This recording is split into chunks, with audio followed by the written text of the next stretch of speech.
काय सांगाल या ठिकाणी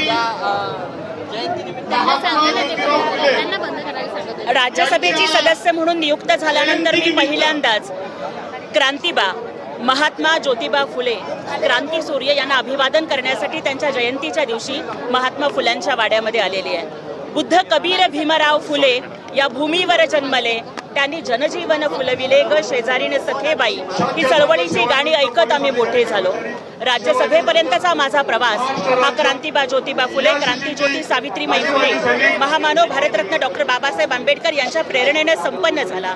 आणि यामुळेच आज महात्मा ज्योतिराव फुले यांच्या जयंतीच्या दिवशी त्यांना नतमस्तक होण्यासाठी मी इथे आले.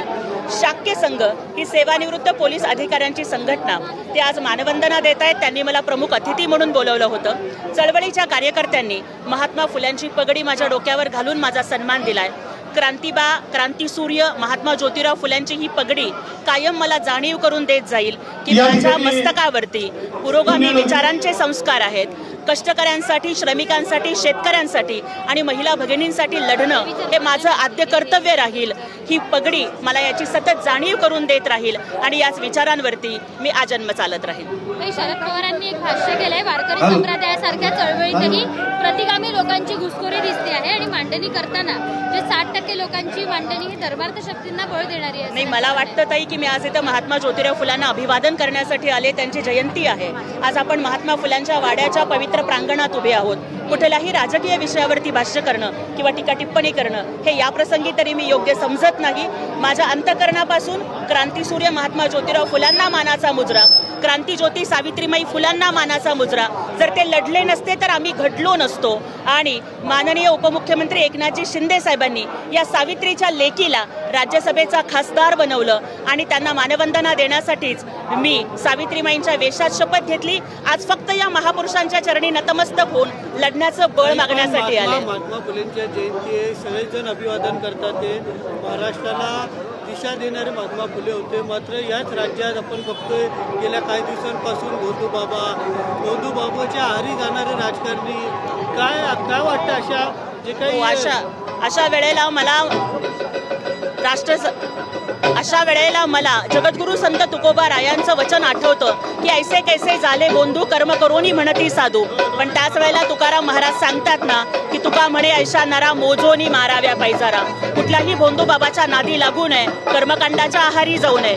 श्रद्धा असणं मान्य आहे, परंतु अंधश्रद्धेच्या आहारी जाऊ नये. यासाठी पुन्हा एकदा महाराष्ट्रामध्ये प्रबोधनाची चळवळ गतिमान करण्याचा आम्ही प्राणपणानं प्रयत्न करू.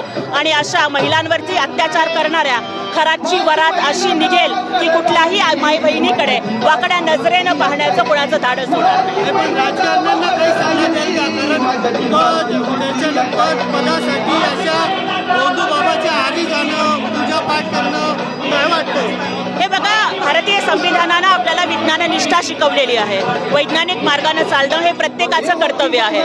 कुठलंही कर्मकांड तुम्हाला शॉर्टकटने यश मिळवून देऊ शकत नसतं. याच्यावरती आपण सगळ्यांनी विश्वास ठेवायला हवा. विजय वडेट्टीवार म्हणतात खरंच सारखा जर मुसलमान असता तर त्याची दिंड काढली असती, वरात काढली असती. नाही ताई, मी पुन्हा एकदा सांगते की महात्मा क्रांतीबा ज्योतिबा फुल्यांची जयंती आहे. फुले वाड्याच्या प्रांगणात उभी आहे. राजकीय टीका टिप्पणी करण्यासाठीची ही जागा नाहीये. इथून बाहेर पडल्यानंतर दररोजचा दिवसच राजकीय टीका टिप्पण्यांच्यासाठी आहे. अगदी आनंद होतोय की खालोलीमध्ये अत्यंत अद्ययावत अशा जिल्हा परिषद शाळेचं उद्घाटन मुख्यमंत्री देवेंद्रजी फडणवीस आणि उपमुख्यमंत्री माननीय नामदार एकनाथजी शिंदे साहेब यांच्या शुभ हस्ते संपन्न होत आहे. खरोखरच माननीय एकनाथजी शिंदे साहेब आणि महायुती सरकार महात्मा फुलांनी जो शिक्षण सांगितलं की विद्येविना मती गेली, मतीविना गती गेली, गतीविना वित्त गेले, वित्ताविना शूद्र खचले, इतके सारे अनर्थ एका अविद्येने केले. आणि म्हणूनच बघा की मुलींचं उच्च शिक्षण मोफत करणं ही मला वाटतं एकनाथ शिंदे साहेबांनी सावित्रीबाईंच्या कार्याला दिलेली आदरांजली होती. आणि आज खालोडीमध्ये जी शाळा सुरू होतीये ती क्रांतीबा ज्योतिबा फुले यांच्या कार्याचा जय जयकार आहे. आम्ही महात्मा फुल्यांच्या विचारांशी, बाबासाहेबांच्या, शिवछत्रपतींच्या, संविधानाच्या विचाराशी पूर्णपणे कटिबद्ध आहोत, याचं ते प्रतीक आहे.